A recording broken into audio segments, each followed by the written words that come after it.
Hello friends, पिछले video में हमने एचपी पुलिस कांस्टेबल 2019 के एग्ज़ाम का मैथमेटिकल पार्ट डिस्कस किया था। आज के इस वीडियो में हम उसी सीरीज़ को कंटिन्यू करते हुए एचपी पुलिस कांस्टेबल 2017 के एग्ज़ाम का मैथमेटिकल पार्ट डिस्कस करेंगे।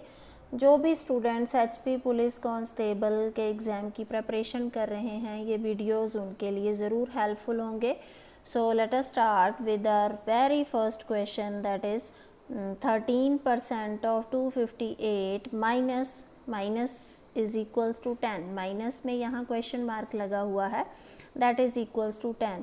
बहुत ही सिंपल सा क्वेश्चन है ये। 13% को हटाएंगे तो डिवीज़न में 100 लगा देते हैं हम, ऑफ हटाएंगे तो मल्टीप्लाई होता है 258 हो गया आपके पास।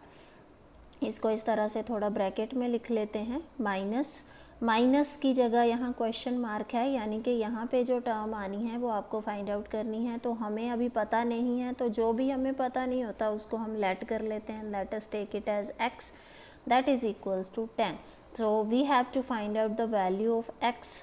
सो अभी देखिए यहाँ पे x निकालना है हमें, तो इधर 10 है राइट हैंड साइड में और इस साइड x है। तो हम हमेशा ही क्या करते हैं कि जो चीज़ हमें पता नहीं होती है उसको हम एक साइड रहने देते हैं और बाकी टर्म्स को दूसरी साइड इकट्ठा कर लेते हैं ताकि सॉल्व हो पाए वो इजीली।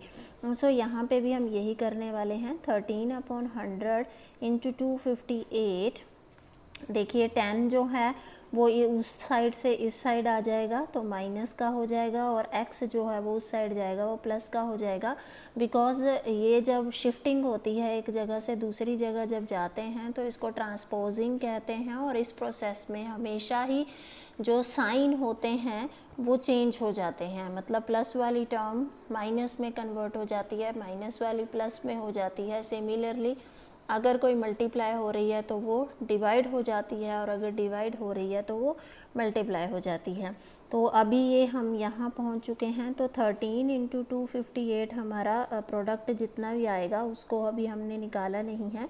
ये डिवाइडेड बाय 100 है, माइनस में 10 है, इज़ इक्वल टू x है, ये इस तरह से है। तो अभी यहाँ पे हम LCM ले लेते हैं ताकि ये पूरा हम इजीली सॉल्व कर पाएँ। तो ये चीज़ हमारे पास देखिए LCM लेने के बाद ये कितना हो जाएगा, ये हो जाएगा मेरे पास 13 इंटू 258 माइनस में आपका जो 10 है वो ऊपर 100 जो है वो 10 के साथ भी मल्टीप्लाई हो जाएगा, क्योंकि मैं LCM ले रही हूँ यहाँ पे। डिवाइडेड बाय 100 है, that is equals to x है। जब आप 13 इंटू 258 करते हैं तो ये आपका आता है 3354 माइनस ये आपका बन गया 10 into 100,000 divided by 100, that is equals to x। जब आप इन दोनों टर्म्स को माइनस करोगे that is equals to 2354 divided by 100, that is equals to x। अब न्यूमरेटर को डिनोमिनेटर से डिवाइड करना है, तो इतने लंबे उसमें प्रोसेस में नहीं पढ़ते हैं हम। सीधा ही हमें पता है कि जब भी कोई चीज़ जो है वो 100 से 10 से या 1000 से इस तरह से डिवाइड होती है तो हम सिंपली उतनी ही जितनी ज़ीरोज़ के साथ वो डिवाइड हो रही होती है उतने ही प्लेसेस छोड़ के डेसिमल पुट कर देते हैं। यहाँ पे 2 ज़ीरोज़ हैं हमारे पास, तो हम जो हमारी टर्म है यानी कि जो हमारा न्यूमरेटर है उसमें हम लास्ट से 2 प्लेसेस छोड़ के डेसिमल जो है वो पुट कर देते हैं। सो 1 2 यहाँ पे हमारा डेसिमल आ जाएगा। तो हमारे पास राइट आंसर जो आ रहा है दैट इज़ 23.54, या इसको हम ऐसे रीड करते हैं 23.54, यानी कि हमारा राइट ऑप्शन जो है इस क्वेश्चन का वो है ऑप्शन सी। चलिए नेक्स्ट क्वेश्चन पे चलते हैं। 27 टोस्टर और 18 मिक्सचर का दाम जो है वो ₹80,100 है। 12 टोस्टर और 8 मिक्सचर का दाम मिलाकर कितना होगा। ये क्वेश्चन जो है वो आपका अलजेब्रा से आया हुआ है। अलजेब्रा जो अलजेब्रिक इक्वेशंस होती हैं उनको हम इस तरह से सॉल्व कर लेते हैं। हमारे पास 27 टोस्टर हैं, 18 मिक्सचर हैं, उनका टोटल दाम दिया हुआ है, लेकिन हमें पूछा क्या गया है कि 12 टोस्टर और 8 मिक्सचर का दाम क्या होगा। तो इस तरह के क्वेश्चन में हम एक इक्वेशन बनाते हैं, अलजेब्रिक इक्वेशन बना लेते हैं। तो सबसे पहले हम जो टोस्टर हैं उनका प्राइस जो है वो x मान लेंगे और जो मिक्सचर हैं हमारे उनके प्राइस को हम y मान लेंगे। तो हम इक्वेशन बनाएंगे कि 27 हमारे पास क्या हैं, टोस्टर हैं, प्लस 18 हमारे पास क्या है, मिक्सचर हैं। इन दोनों का टोटल जो हुआ वो कितना हुआ, 80,100 हुआ है। ठीक है जी। अब हमें क्या निकालना है कि 12 हमारे पास क्या हैं, टोस्टर हैं, प्लस 8 क्या हैं हमारे पास, मिक्सचर हैं। तो इनका प्राइस जो है वो कितना होगा, हम इसको सॉल्व करेंगे। यहाँ पे ये दो इक्वेशंस हमारे पास बन गई हैं। अब देखिए जो हमारे पास सेकंड इक्वेशन है इसकी राइट हैंड साइड मिसिंग है, तो इसमें हम क्वेश्चन मार्क लगा सकते हैं या फिर आप प्राइस लिख लो या कॉस्ट लिख लो, कुछ भी लिख सकते हो आप यहाँ पे। जैसे प्राइस पूछा है तो मैं प्राइस लिख देती हूँ। अब ऊपर वाली जो इक्वेशन है यहाँ से हम या तो y की वैल्यू निकाल लेते हैं या फिर x की वैल्यू निकाल लेंगे, बाकी सारे टर्म्स को दूसरी साइड शिफ्ट कर देंगे और वो जो x या y की वैल्यू यहाँ से हमें मिलेगी उसको हम दूसरी इक्वेशन में पुट कर देंगे। तो हमारे पास ये जो राइट हैंड साइड मिसिंग है वो आ जाएगी। तो थोड़ा सा लेंथी जाएगा कैलकुलेशन करने के लिए, कोई बात नहीं है, पर हम इसको करेंगे अभी। तो देखिए पहली इक्वेशन मेरे पास बनी थी 27x plus 18y is equal to 80,100। तो यहाँ पे हम y की वैल्यू सपोज़ पुट कर लेते हैं, या आप x की भी निकाल सकते हो, किसी की भी जो आपका मन करे आप उसकी वैल्यू यहाँ पे निकाल सकते हो। सपोज़ मैं यहाँ पे y की वैल्यू निकालूं तो हमारे पास ये हमारे पास कितना आएगा, 18y मैं इस साइड छोड़ूंगी तो 27x जो है वो मेरा राइट हैंड साइड पे जाएगा। ये 80,100 माइनस होएगा। अभी अभी हमने ये डिस्कस किया है कि जब भी टर्म्स शिफ्ट होंगी अपनी जगह से दूसरी साइड जाएंगी तो उनके साइन चेंज होंगे। अभी मुझे y अकेला चाहिए, 18 भी यहाँ पे नहीं चाहिए। 18 y के साथ मल्टीप्लाई में है तो उधर जाके ये क्या हो जाएगा, ये डिवाइड हो जाएगा। तो 80,100 माइनस 27x डिवाइडेड y क्या हो जाएगा, 18 हो जाएगा। अब ये आई है आपके पास y की वैल्यू, इसको आप जो आपने सेकंड इक्वेशन बनाई थी उसमें पुट करेंगे। सेकंड इक्वेशन हमारे पास क्या बनी थी, 12x, 12 टोस्टर थे आपके पास और 18 क्या थे आपके पास, नहीं सॉरी 12 टोस्टर निकालने थे आपको और 8 मिक्सचर थे आपके पास, उनका प्राइस बताना था आपको। तो 12x है हमारे पास और 8 हमारे पास क्या हैं, मिक्सचर हैं और उनका प्राइस हमें पता नहीं था। तो हमने y की वैल्यू निकाली है जो हम यहाँ पुट करेंगे, that is 12x plus 8 into y की जगह पे उसकी वैल्यू लगा दीजिए।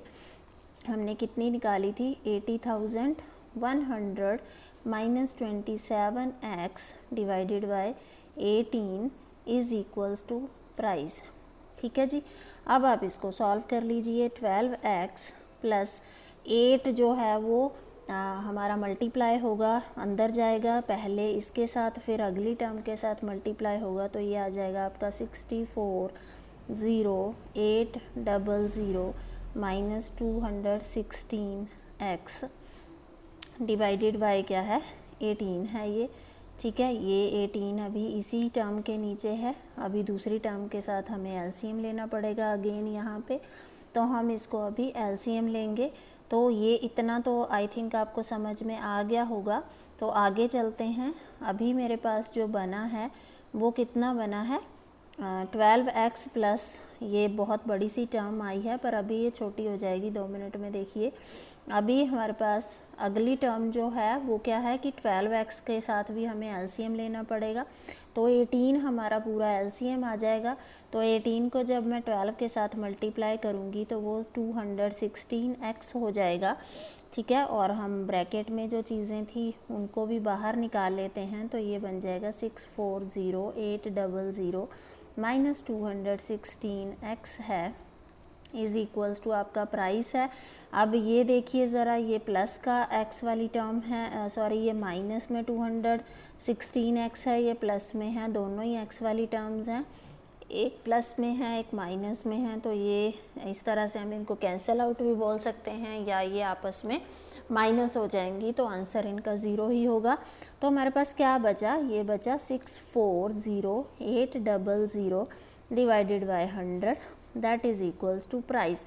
अब जब आप इस टर्म को 18 से डिवाइड करेंगे तो आपके पास आंसर जो है वो आता है 35,600, यानी कि आपका राइट आंसर जो है वो ऑप्शन नंबर सी आता है इस क्वेश्चन का।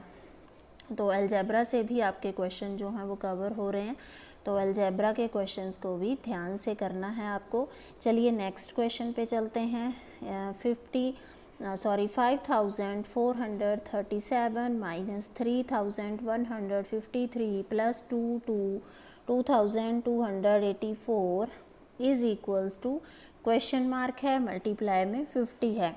अब अगेन ये क्वेश्चन मार्क वाला आ गया, तो मैंने पहले भी आपको बताया कि जब भी इस तरह का आपको क्वेश्चन आए, क्वेश्चन मार्क हो जिसमें, तो क्वेश्चन मार्क की जगह पे हम x पुट कर लेते हैं या y पुट कर लो, आपकी जो मर्ज़ी आए आप यहाँ पे लेट कर सकते हैं। तो हम यहाँ पे अगेन x पुट करेंगे, तो ये 5,437 minus 3,153 plus 2,254 is equals to x into 50 हो जाएगा। अब 50 हमें इस साइड, मैंने पहले ही बताया कि जो हमें फाइंड आउट करना होता है उसको हम एक साइड रखते हैं, बाकी सारे टर्म्स हम दूसरी साइड शिफ्ट कर देते हैं। तो 50 मैं दूसरी साइड शिफ्ट करूँगी, इधर ये 50 मल्टीप्लाई में है, दूसरी साइड जाने के बाद ये क्या हो जाएगा, डिवाइड हो जाएगा। बाकी सारा तो आपको बहुत ही इजीली पता है कि अकॉर्डिंग टू बोर्ड मास हम 5,437 प्लस 2,254 को पहले 2,284 है, इसको प्लस करेंगे, इसमें से 3,154 को माइनस करेंगे, जो भी हमारे पास आएगा उसको हम क्या कर देंगे, ये 50 मेरा उस साइड शिफ्ट होने के बाद ये ऐसा बन जाएगा 5,437 माइनस 3,153 प्लस 2,284 डिवाइडेड बाय 50 हो जाएगा, और x हमारा इसी साइड रहेगा। आप ये दोनों, ये वाली टर्म और ये वाली टर्म प्लस की हैं, अकॉर्डिंग टू बोर्ड मास आप पहले इन दोनों को प्लस कर लीजिए, जो इनका आंसर आएगा उसमें से इस टर्म को माइनस कर दीजिए, फिर जो आएगा उसको 50 से डिवाइड कर दीजिए, तो आपके पास x की वैल्यू आ जाएगी, और इसको सॉल्व करने के बाद आपका आंसर जो है वो ऑप्शन बी जो है वो राइट आता है। चलिए नेक्स्ट क्वेश्चन पे चलते हैं। क्वेश्चन नेक्स्ट जो है हमारे पास, दैट इज़ राजू ने एक वस्तु जो है वो 4,500 में ख़रीदी और उसे 15% के लाभ पर बेच दिया। इस पैसे से उसने एक और वस्तु खरीदी और उसे 10% के नुकसान पर बेच दिया। उसका कुल लाभ या हानि क्या हुई है ये बताना है। ये प्रॉफिट और लॉस वाला पोर्शन जो होता है उसमें से कवर हुआ है। प्रॉफिट और लॉस में से हमेशा ही कोई ना कोई क्वेश्चन जो है वो बनता है। लास्ट वीडियो में भी हमने डिस्कस किया था, टाइम और वर्क से आपका ज़रूर एक क्वेश्चन आता है। यहाँ पे भी एक क्वेश्चन 71 नंबर जो है वो आपको वहीं से मिलेगा। इसके अलावा सिंपल इंटरेस्ट वाला जो चैप्टर है उसमें से भी आपको क्वेश्चन जो है वो ज़रूर पूछा जाता है। तो इन चैप्टर्स को, ये आपका प्रॉफिट एंड लॉस वाला हो गया है, तो ये आपने ये वाले चैप्टर जो हैं वो बहुत अच्छे से आपको प्रिपेयर करने हैं अपने एग्ज़ाम के लिए। तो यहाँ पे आइए कि राजू ने जो भी चीज़ जो है, एक वस्तु जो है, कोई भी जो चीज़ है वो 4,500 में ख़रीदी है और उसको 15% के लाभ पर बेच दिया है। मतलब उसको अगर उसने 4,500 से कॉस्ट प्राइस है चीज़ का 4,500 है और प्रॉफिट उसको कितना हुआ है 15%। ठीक है, मतलब 15% अगर आप इसका निकालते हो तो उसको प्रॉफिट जो है वो कितने रुपए का हुआ है। तो हम यहाँ पे 4,500 का 15% जो है वो निकाल देंगे तो हमारे पास कितना आएगा, ये 675 रुपीज़ आ जाएगा। मतलब इतने रुपए का उसको प्रॉफिट हुआ है। ठीक है, अब आगे क्या बोला है कि इस पैसे से उसने एक और वस्तु खरीदी। अब जो ये था उसके पास स्टार्टिंग में उसने इतना खर्चा किया और इतना उसको प्रॉफिट हुआ है उसको बेचने के बाद, तो अब इन दोनों का जो ग्रैंड टोटल है वो कितना हो गया आपके पास, ये हो गया आपका 5,175। मतलब इतने रुपए अब उसके पास हो गए हैं, तो ये पैसे से उसने आगे एक और वस्तु खरीदी, फिर उसे 10% के लॉस पे बेच दिया। मतलब अब उसने जो चीज़ जो है खरीदी एक नई चीज़, और उसको फिर क्या कर दिया, 10% के लॉस पे, 10% के लॉस पे उसने बेच दिया है। तो अभी हमारे पास 5175 का अगर आप 10% लॉस निकालते हैं तो ये हो जाएगा आपका 517.5 रुपीज़। ठीक है, इतना उसको लॉस हुआ है। ठीक है, अभी हमें टोटल ये बताना है कि उसकी पूरी ट्रांजैक्शन में, उसका ये जो पूरा प्रोसेस था उसमें उसको टोटल लाभ हुआ है या हानि हुई है। इसको आप शॉर्टकट में भी देख सकते हैं कि देखिए उसको 675 रुपीज़ का प्रॉफिट हुआ था और उसको लॉस कितने का हुआ है, 517.5 रुपीज़ का। ठीक है, तो प्रॉफिट जो है आपको पता है कि जब भी प्रॉफिट की बात होती है तो प्रॉफिट हमारा कॉस्ट प्राइस में हमेशा ऐड होता है, और जो लॉस होता है वो हमेशा माइनस होता है। तो लॉस जो है वो माइनस के साथ चलता है और प्रॉफिट जो है वो प्लस के साथ चलता है। तो प्रॉफिट यहाँ पे ज़्यादा है और लॉस यहाँ पे कम है। और कितना हुआ है इन दोनों को अगर हम माइनस करें तो हमारे पास ये आता है 157.5 रुपीज़ का।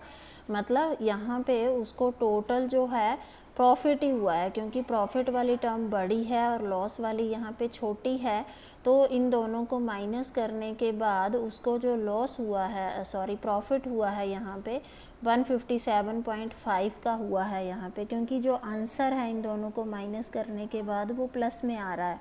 अगर ये माइनस में आ रहा हो तो लॉस होता है। ठीक है, अभी हमारा ये प्लस में आ रहा है तो इट मीन्स उसको प्रॉफिट हुआ है। कितने का हुआ है, 157.5 रुपीज़ का। अभी अगर आप यहाँ पे इसके ऑप्शंस को ध्यान से देखेंगे तो ऑप्शन में हमारे पास जो V है वो हमारे आंसर के साथ तो मैच हो रहा है, बट यहाँ पे इन्होंने हानि लिखा है, तो हानि तो नहीं हो रही है हमारे पास, यहाँ तो प्रॉफिट हो रहा है। ठीक है, तो प्रॉफिट हो रहा है हमारे पास, तो हमारा कोई भी ऑप्शन जो है वो आंसर के साथ, ये दिए गए ऑप्शंस जो हैं वो हमारे आंसर्स के साथ मैच नहीं कर रहे हैं। तो ये क्वेश्चन थोड़ा सा कॉम्प्लिकेटेड सा है। हम ये कह सकते हैं कि ऑप्शन यहाँ पे दिया ही नहीं है राइट ऑप्शन। तो फ़िलहाल तो तरीका क्या है इस तरह के क्वेश्चन को सॉल्व करने का, आप उस पर ध्यान दें कि किस तरह से इस तरह के क्वेश्चन को सॉल्व करना है। चलिए नेक्स्ट क्वेश्चन पे चलते हैं, दैट इज़ 5:1/5। यहाँ पे प्लस है, +2:3/5 +1:2/5। ये तो बहुत ही ज़्यादा आसान क्वेश्चन है। आप सब की रेशोज़ जो हैं उनको ब्रेक कर लीजिए, जो मिक्स्ड फ्रैक्शन बोलते हैं इसको, इन मिक्स्ड फ्रैक्शंस को आप ब्रेक कर लीजिए, इसको सिंप्लीफाई कर लीजिए। हम अगर आसान भाषा में बोलें तो सिंप्लीफाई करने के बाद ये 5×5 = 25 +1 हो गया 26/5 प्लस नेक्स्ट हो गया 5×2 = 10 +3 13/5 प्लस नेक्स्ट हो गया आपका 7/5, that is equals to question mark. अब 5 आपका आ जाएगा एलसीएम, सबको आप प्लस कर दीजिए, 26 + 13 + 7 इज़ इक्वल्स टू ये आपका आ जाएगा 46/5। तो जब आप 46 को 5 से डिवाइड करते हैं तो 5 9 ज़ा 45, यहाँ पे 1 बचा है आपके पास। तो देखिए आपका कौन सा आंसर जो है वो मैच कर रहा है, ये आ जाएगा आपका 9:1/5, यानी कि ऑप्शन डी जो है वो इसका राइट आंसर रहेगा। चलिए नेक्स्ट क्वेश्चन जो है क्वेश्चन नंबर 70, बहुत ही सिंपल सा क्वेश्चन पूछ लिया गया है यहाँ पे, सिंपल इंटरेस्ट से आया हुआ है ये। ₹16,500 के मूलधन पर 16% की दर से 4 साल में साधारण ब्याज कितना होगा। बड़ा ही आसान है, सब कुछ गिवन है। यहाँ पे प्रिंसिपल आपको दे रखा है 16,500, रेट आपको दे रखा है 16% और टाइमिंग आपको दे रखी है 4 इयर्स। तो सिंपल इंटरेस्ट का फॉर्मूला लगाना है P/R/T/100। सारी इक्वेशंस जब वैल्यूज़ को आप पुट करेंगे तो आपके पास आंसर जो है वो आ जाता है 10,560, यानी कि आपका ऑप्शन बी जो है वो यहाँ पे राइट आंसर रहेगा। चलिए नेक्स्ट क्वेश्चन जो है टाइम और वर्क से आ गया है। जो लास्ट वीडियो हमने बनाया था उसमें भी इस तरह का क्वेश्चन था। इस पार्ट से, मैथ्स के इस पार्ट से ज़रूर क्वेश्चन आता है टाइम और वर्क से। इस चैप्टर को आप बहुत अच्छे से प्रिपेयर करिए। 10 आदमी और 8 औरतें एक काम को मिलकर 5 दिन में करते हैं। मतलब 10 मैन प्लस 4 वुमेन जो हैं वो एक काम जो है उसको करने में 5 डेज़ का टाइम लेते हैं, 5 डेज़ लगाते हैं। औरत द्वारा एक दिन में किया गया काम आदमी द्वारा एक दिन में किए काम का आधा है। तो अभी यहाँ पे एक सिचुएशन दी है हमें कि जो लेडीज़ करती हैं काम वो जेंट्स द्वारा किए काम का आधा ही है। तो हमें यहाँ ये बताना है कि 4 आदमी और 6 औरतें इस काम को कितने दिन लेंगे। ये कुछ यहाँ पे फाइंड आउट करने की ज़रूरत नहीं है, बहुत ही हम इसको सिंपल तरीके से सॉल्व कर सकते हैं कि जो एक लेडी है, जो एक औरत है, वो कितना काम करती है जेंट्स के कंपैरिजन में आधा काम करती है। ठीक है, मतलब एक मैन जो है वो कितना काम करेगा, वो 2 लेडीज़ के बराबर काम कर रहा है। यही मतलब हुआ, क्योंकि वुमेन जो है वो आदमी के काम का आधा ही कर रही है। तो इसका मतलब है कि एक मैन जो है वो 2 वुमेन के बराबर काम कर रहा है। ठीक है, तो इसमें हम सिंपल तरीके से इसको ऐसे कर सकते हैं कि 10 मैन तो हमारे पास ऑलरेडी थे। ठीक है, तो उसमें जो वुमेन है उसको भी हम मतलब लेडीज़ और जेंट्स को अलग अलग लिखने की बजाय हम ये देखें कि टोटल कितने बंदे काम कर रहे हैं। ठीक है, दोनों को मिला के। तो जो वुमेन वैसे तो 4 हैं, पर वो काम जो हैं वो आधा ही कर रही हैं। ठीक है, मतलब एक मैन जो है वो 2 वुमेन के बराबर है। तो अगर हमें वुमेन को काम को मैन के साथ कंपेयर करना है तो हम यहाँ पे सिंपली ये लिख सकते हैं कि ये भी 2 बंदों के बराबर, यानी कि 2 आदमियों जितना काम करती हैं। ठीक है, तो यहाँ पे टोटल जो लोग हैं काम करने वाले वो कितने हो गए हैं, यहाँ पे ये 12 हो गए हैं। ठीक है, तो 12 लोग जो हैं वो कितने दिन ले रहे हैं, वो हमारे पास 5 दिन ले रहे हैं इस काम को करने के लिए। अब अगला पार्ट जो है वो ये क्या कह रहा है, वो कह रहा है कि अगले पार्ट में उसने क्या बोला है, 8 वुमेन है। सॉरी, थोड़ा सा मिस हो गया था यहाँ पे 8 वुमेन हैं। जो पहली कंडीशन है, ये मैंने दूसरी वाला लिख दिया था, सॉरी। इसको दोबारा से देखते हैं ज़रा, क्या बोला है कि 10 मैन प्लस 8 वुमेन है। सॉरी, थोड़ा सा मैं इधर देखने लगी थी तो ये गलती से लिखा गया। 10 मैन प्लस 8 वुमेन जो हैं वो 5 डेज़ लेते हैं। ठीक है, हाँ, सिचुएशन वही है कि एक जो मैन है वो 2 लेडीज़ के बराबर काम कर रहा है, या कह लें कि 2 लेडीज़ जो हैं वो एक आदमी के बराबर काम कर रही हैं। ठीक है, अब हम क्या करेंगे, यहाँ पे इसको लेडीज़ जेंट्स अलग अलग करने की बजाय हम ये कह दें कि टोटल कितने लोग काम कर रहे हैं या टोटल कितने आदमी काम कर रहे हैं। ठीक है, तो हम वुमेन जो हैं इसका आधा कर देते हैं ताकि काम करने वाले एग्जैक्ट कितना काम हो रहा है उसका पता चल जाए। तो 10 मैन ऑलरेडी हैं, प्लस वुमेन की जगह पे भी हम अगर मैन की फॉर्म में उसको लिखना चाहें तो कितने हो जाएंगे, इसका आधा ही रहेगा, क्योंकि हैं ये 8 पर ये काम कितने बंदों का करेंगे, 4 बंदों का। तो टोटल कितने लोग हो गए हमारे पास काम करने वाले, अगर हमारे पास 14 पीपल हैं काम करने वाले तो वो 5 दिन लेते हैं।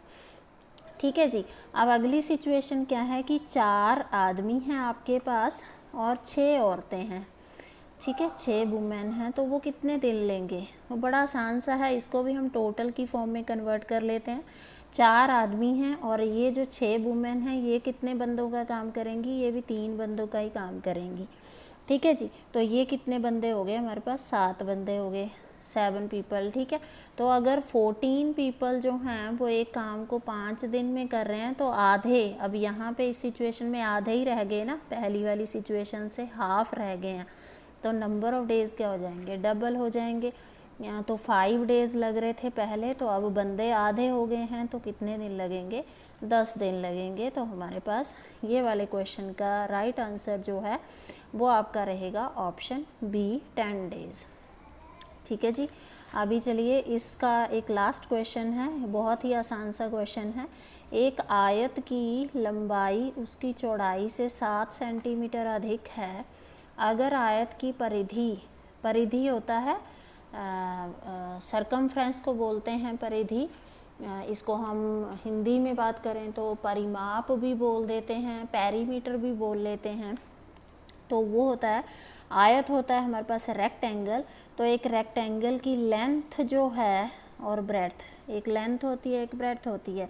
आयत की लंबाई उसकी चौड़ाई से 7 सेंटीमीटर अधिक है। तो मतलब जितनी भी चौड़ाई होगी उसमें 7 प्लस करेंगे तो हमारे पास लंबाई आ जाएगी।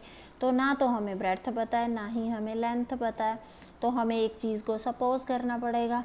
तो हम लेट किसको करेंगे, ब्रेड्थ को, क्योंकि इसके बारे में कुछ नहीं बोला गया है। लेंथ में बोला गया है कि वो ब्रेड्थ से 7 अधिक है। तो ब्रेड्थ हम x ले लेंगे, x सेंटीमीटर, और लेंथ हमारी क्या है, उससे 7 ज़्यादा है। तो 7 ज़्यादा है मतलब x प्लस 7। देखिए बहुत ही आसान है। ब्रेड्थ को हम x सेंटीमीटर मान लेंगे तो लेंथ हमारी कितनी हो जाएगी, x प्लस 7 सेंटीमीटर हो जाएगी। और यहाँ पे हमें perimeter of rectangle that is 126 centimetre given है। हमें यहाँ पे आयत की ब्रेड्थ बतानी है। बहुत ही सिंपल है। पेरीमीटर का फॉर्मूला होता है हमारे पास रेक्टेंगल के पेरीमीटर का, that is 2 × L plus B is equals to, perimeter कितना दिया है 126 दिया है। आप लेंथ की वैल्यू पुट कर दीजिए, आप ब्रेड्थ की वैल्यू पुट कर दीजिए। ये हो जाएगा आपके पास 126, ये x प्लस x कितना हो गया 2x प्लस 7 हो गया अंदर, और ये वाला 2 मल्टीप्लाई है उधर चला जाएगा, उधर जाके ये क्या हो जाएगा, डिवाइड हो जाएगा। तो ये आ गया आपका 2 6 12, 2 3 6। तो ये आपका बना 2x plus 7 is equals to, कितना आया था आपके पास 63। तो 2x is equals to 63 minus 7। तो x आ गया आपके पास, 2x इज़ इक्वल्स टू कितना आया, 63 में से करिए ज़रा 7 माइनस करिए, यहाँ पे हमारे पास कितना आया 56 आया। तो x आ गया आपके पास 56 डिवाइडेड बाई 2, दैट इज़ 2 2 ज़ा 4, 2 8 ज़ा 16, यानी कि 28। हमें ब्रेड्थ ही पूछी गई है। अगर हमें लेंथ पूछी गई होती तो हम 28 में 7 प्लस करके बताते। तो हमारे पास जो राइट आंसर है वो कितना है, 28 सेंटीमीटर। आई होप आज का ये जो वीडियो है वो आपको आपकी प्रेपरेशन में हेल्प करेगा। इसी तरह के और वीडियोस देखने के लिए लाइक करें, शेयर करें, सब्सक्राइब करें हमारे चैनल को। Thank you.